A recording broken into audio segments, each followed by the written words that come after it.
सबों को यीशु सहाय। आज के संडे स्कूल आराधना को शुरू करते हुए हम गीत गाएंगे, तू बढ़े मैं घटूं। तेरे नाम के लिए जिए हम, तेरे नाम के लिए जिए हम, तेरे नाम के लिए जिए हम, तेरे नाम के लिए जिए हम। तू बढ़े मैं घटूं, मेरे जीवन से महिमा तुझे मिले। तू बढ़े मैं घटूं, मेरे जीवन से महिमा तुझे मिले। स्तुतियों के बीच में विराजमान प्रभु, तू बढ़े और मैं घटूं। स्तुतियों के बीच में विराजमान प्रभु, तू बढ़े और मैं घटूं। तू बढ़े मैं घटूं, मेरे जीवन से महिमा तुझे मिले। तू बढ़े मैं घटूं, मेरे जीवन से महिमा तुझे मिले। आइए हम सब मिलकर विश्वास दर्पण को मान लेकर यूं कहें, मैं विश्वास करता हूँ परमेश्वर पिता पर, जो स्वर्ग और पृथ्वी का सर्वशक्तिमान सृजनहार है, और उसके इकलौते पुत्र अपने प्रभु यीशु ख्रिस्त पर, जो पवित्र आत्मा से गर्भ में आया, कुंवारी मरियम से उत्पन्न हुआ, पांतुस पिलातुस की आज्ञा से दुख उठाया, क्रूस पर चढ़ाया गया, मर गया और गाड़ा गया, पताल में उतरा, तीसरे दिन मृतकों में से जी उठा, स्वर्ग पर चढ़ गया और परमेश्वर सर्वशक्तिमान पिता के दाहिने हाथ बैठा है, जहाँ से वह जीवितों और मृतकों का विचार करने को फिर आएगा। मैं विश्वास करता हूँ पवित्र आत्मा पर, एक ही पवित्र क्रिस्तानी कलीसिया, पवित्रों की संगत पर, पापों की क्षमा, देह के जी उठने और अनंत जीवन पर। आमीन। Are you ready? Oh yes, yes, yes.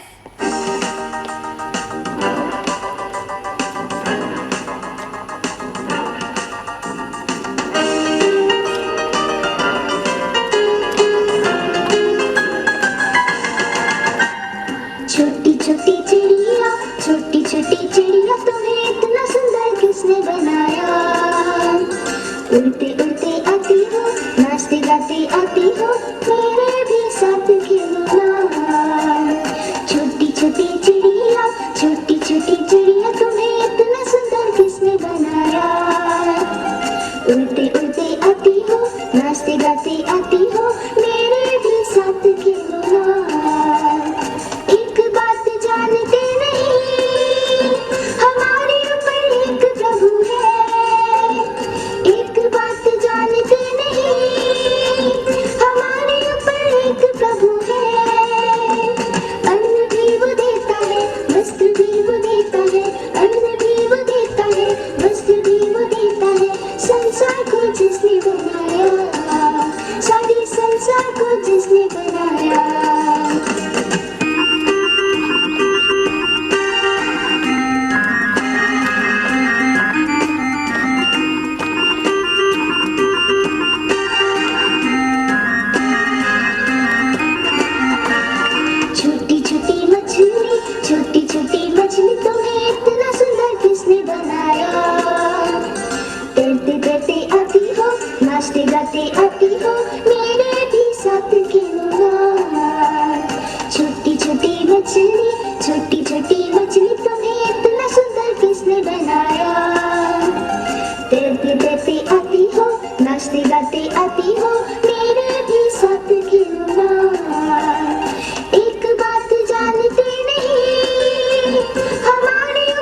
जब मोसेस का जन्म हुआ तब इजिप्ट में हिब्रूज गुलाम थे।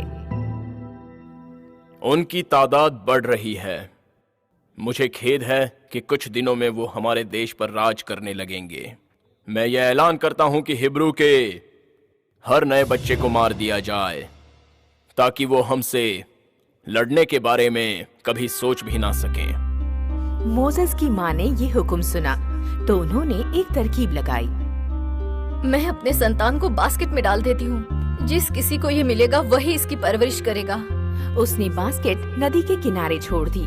मोसेस की बहन सब कुछ झाड़ियों के पीछे से देख रही थी। हे ईश्वर, अब आपको ही इसकी रक्षा करनी होगी। दिल पर पत्थर रखकर वो वहाँ से चली गई।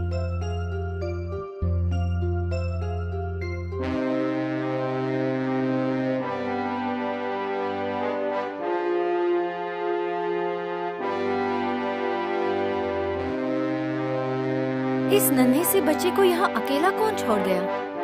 अब से मैं इसकी देखरेख करने के लिए तैयार हूँ, पर इस बच्चे की देखभाल के लिए मुझे किसी की मदद जरूर पड़ेगी। अब उसे मैं कहाँ ढूंढूं? वो आसपास देख रही थी कि तब मरियम उसके सामने आई। मैं एक ऐसी औरत को जानती हूँ जो इस बच्चे को अच्छे से संभाल सकती है। आप कहें तो मैं उसे बुला लाऊं? तुम्हें यकीन है वो बच्चे का अच्छे से ख्याल रख पाएगी? हाँ बिल्कुल। वो जाकर उस बच्चे की माँ को ले आई। वो अपने बच्चे को देखकर बहुत खुश हुई, लेकिन उसने ये राज नहीं खोला कि वो इस बच्चे की असली माँ है। आप फिक्र मत कीजिए, मैं इस बच्चे का अच्छे से ख्याल रखूंगी। फेरो की बहन उस बच्चे को लेकर अपने महल चली गई, मानो जैसे वो उसी का बेटा है। मोसेस इजिप्ट में राजकुमार की तरह बड़ा हुआ, पर वो कभी नहीं भूला कि वो हिब्रू है।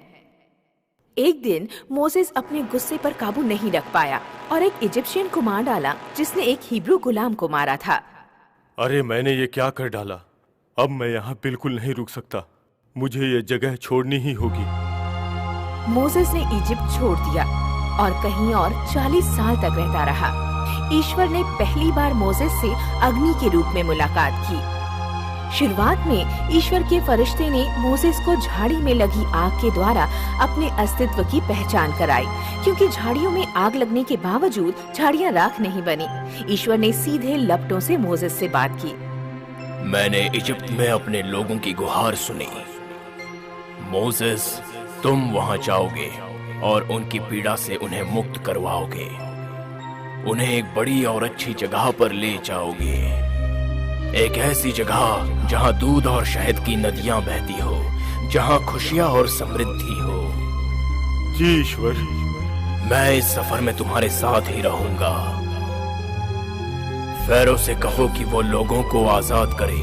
अगर उसने तुम्हारी पहली विनती को ठुकरा दिया तो तुम अपने हाथ फैला देना और इजिप्ट को अपना चमत्कार दिखा देना। जैसे तुम अपने हाथ फैलाओगे और चमत्कार दिखाओगे, फेरो तुम्हारे आगे मजबूर हो जाएगा। मोसेस ने इजिप्ट जाकर फेरो को समझाने की कोशिश की। हिब्रू लोगों को आजाद करो ताकि वो ईश्वर की बनाई इस खूबसूरत दुनिया का लुत्फ उठा सकें।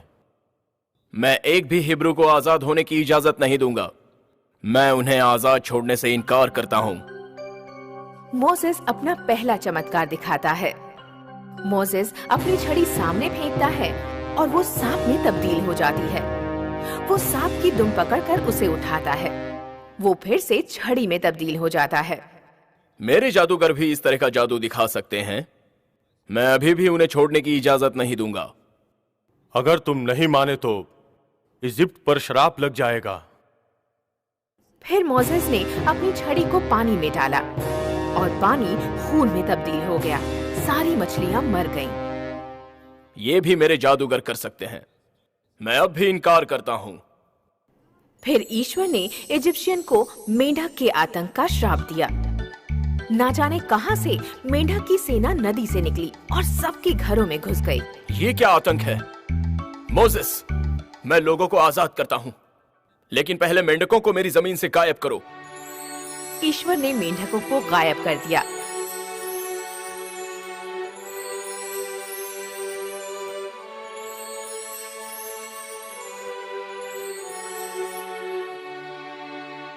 फेरो ने अपना इरादा बदल दिया। मैं उन्हें आजाद नहीं करूंगा।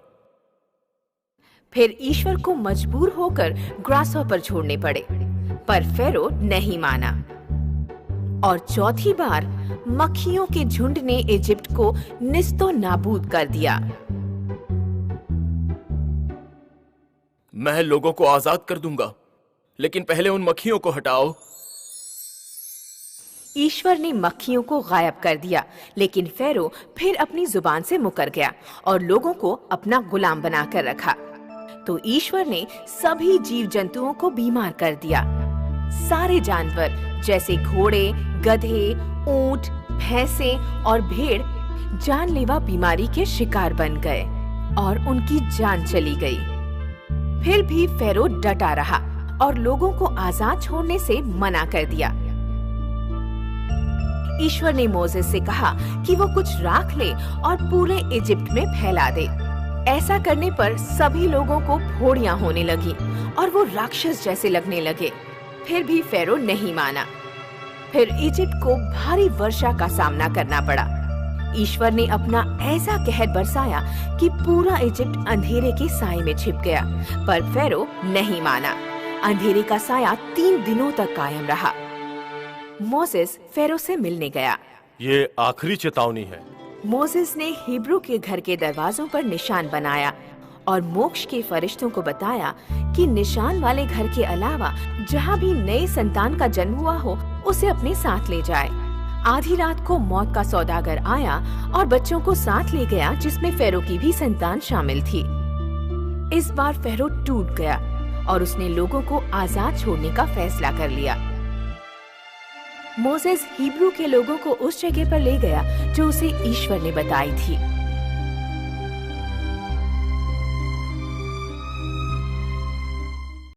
संडे स्कूल को अंत करते हुए अभी हम प्रार्थना करेंगे। प्रभु जी, आपको बहुत धन्यवाद देते हैं, आपने इस सुंदर दिन में हमें ले पहुंचाया है। प्रभु जी आप जानते हैं अभी जैसी सिचुएशन है आसपास में, प्रभु जी आप सबों की रक्षा करिए प्रभु यीशु मसीह जी इस कोरोना से। प्रभु जी आज के इस आराधना में और पूरे संडे स्कूल में आपने हमें वचनों के द्वारा और गीतों के द्वारा, एक्शन सॉन्ग के द्वारा जो कुछ भी सीखने का मौका दिया, आपको धन्यवाद देना चाहते हैं। प्रभु जी आपको धन्यवाद देना चाहते हैं कि आप हमारे साथ हैं और हमेशा रहेंगे प्रभु यीशु मसीह जी, इसलिए आपको बहुत धन्यवाद देते हैं। और प्रभु जी हम चाहते हैं कि आगे भी आप हमारे साथ ऐसे रहिए। प्रभु जी संडे स्कूल के बच्चों के लिए आप प्रार्थना करते हैं प्रभु यीशु मसीह जी, जो पढ़ाई कर रहे हैं अभी उनको पढ़ाई करने में मुश्किल हो रही है प्रभु यीशु मसीह जी, क्योंकि स्कूल कॉलेजेस बंद हो गए हैं, ऑनलाइन के थ्रू वो पढ़ाई कर रहे हैं। आप उन्हें भी आशीषित कीजिए। एग्ज़ाम्स हैं प्रभु यीशु मसीह जी लोगों के, आप वो एग्ज़ाम में सफल हो प्रभु यीशु मसीह जी, जैसे भी एग्ज़ाम जिस माध्यम से भी दे रहे हैं प्रभु यीशु मसीह जी। और हम चाहते हैं कि आप हम सबों के साथ रहिए और ये प्रार्थना आपके नाम से मांगते हैं, आमीन। हे हमारे पिता, तू जो स्वर्ग में है, तेरा नाम पवित्र माना जाए, तेरा राज आवे, तेरी इच्छा जैसे स्वर्ग में वैसे पृथ्वी पर भी हो। हमारे प्रतिदिन की रोटी आज हमको दे और हमारे अपराधों को क्षमा कर, जैसे हम भी अपने अपराधियों को क्षमा करते हैं, और हमको परीक्षा में मत डाल, परंतु बुराई से छुड़ा, क्योंकि राज और पराक्रम और महिमा सदा तेरे ही हैं, आमीन। प्रभु शक्ति अब दे, शक्ति अब दे, शक्ति अब दे मुझे, तब मैं ज्योति देऊंगा हर जगह हर समय। जब लोग तू ना आवेगा, जब लोग भोर ना होवेगा, प्रभु शक्ति अब दे, शक्ति अब दे, शक्ति अब दे मुझे, तब मैं ज्योति देऊंगा हर जगह हर समय। जब लोग तू ना आवेगा, जब लोग भोर ना होवेगा। और हमारे प्रभु यीशु ख्रिस्ट की दया, ईश्वर का प्रेम और पवित्र आत्मा का मेल मिलाप हम सबों के साथ हो, आमीन। यीशु सहाय।